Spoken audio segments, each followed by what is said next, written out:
प्रकाश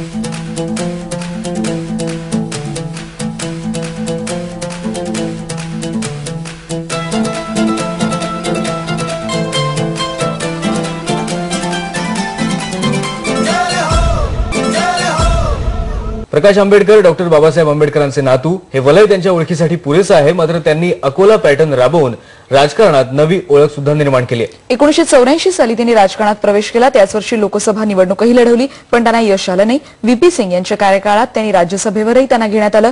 प्रकाश आंबेडकर यांनी बहुजनांना सत्तेचं भागीदार बनवलं, यापैकी काहींना तर कॅबिनेट मंत्रीपदापर्यंतही पोहोचवलं। काँग्रेस सोबत युती करून 2 वेळा ते लोकसभेवर गेले, पण मागील लोकसभेच्या निवडणुकीत त्यांनी काँग्रेस सोबतची युती तोडली आणि पराभवाला सामोरे गेले। काँग्रेसला याची किंमत मोजावी लागली। जनता लीड करत नसते, नेता हा लीड करत असतो। आणि मी असं मानतो की नेत्यांनी असताना दिशा द्यायची असते। जनतेने जे दिशा जर द्यायची असेल तर माझ्या संघटनेची अजिबात गरज लागत नाही, नेत्याची अजिबात गरज लागत नाही। त्याच्यामुळे ही जी उलटी गंगा वाहण्याची असणारी जी प्रथा आहे, ज्यांना सुचत नाही, कळत नाही काय करावं, संघटना आणि पक्ष आणि नेता हा लीड करत असतो। आणि आम्ही असताना मानतो या ठिकाणी की आतापर्यंत जी काही वाटचाल या ठिकाणी वेगवेगळ्या आरपीआयच्या गटाने केलेली आहे, ती काही त्यांनी केलेली असणारी वाटचाल आहे असं मी त्या ठिकाणी मानत नाही। त्यांनी केलेली वाटचाल ही कोणाच्या सांगण्यावरनं तरी आहे, काँग्रेसच्या सांगण्यावरनं असेल किंवा राष्ट्रवादीच्या सांगण्यावरनं असेल। लोकशाहीमध्ये द्वेष नसतो, लोकशाहीमध्ये मतभेद असतात आणि मतभेद झाले की तुम्ही वेगवेगळे जाता।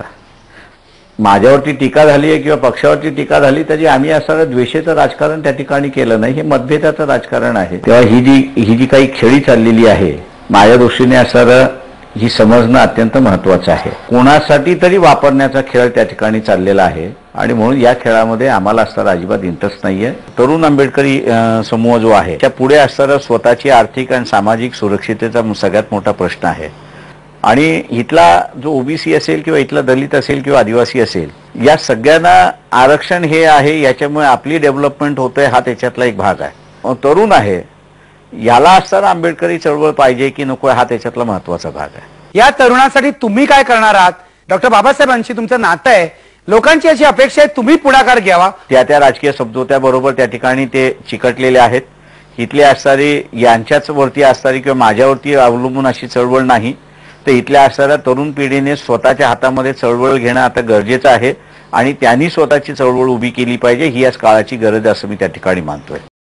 या आघाडीत Shivrajya Paksha, united democratic front, peace party आणि भारिप बहुजन महासंघ यांचा समावेश असेल।